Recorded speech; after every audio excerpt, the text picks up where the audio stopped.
लेके जलवा डोले कमर लेके सैया डोले डीजे अमित तिवारी अपहर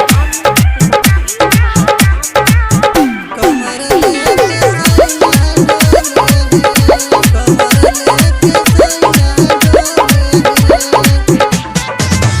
गोड़ला पटाला जब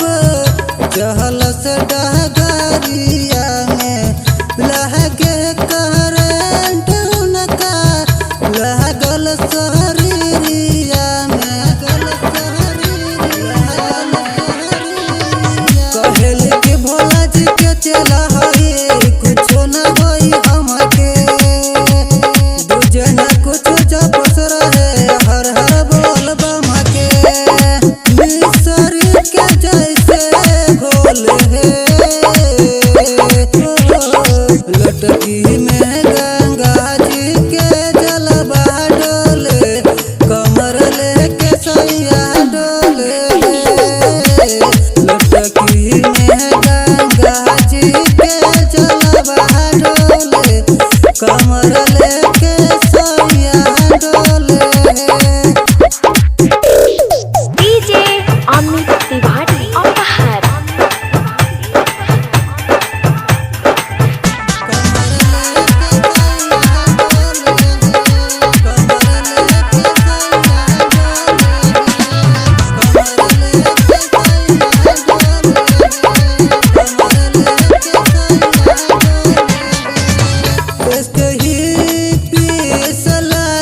सहारा कमरिया में जोगिया के भेस लेके ओढ़ के चादरिया में हिरनी के चाल जैसे आगे पीछे कसो पे कैल रहले बाबा के बूटी धुई गुटे ले आधा धुराइल रहले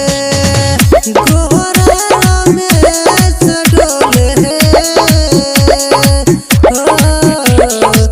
लटकी में गंगा जी के जलवा डोले कमर लेके सैया डोले लटकी में गंगा जी के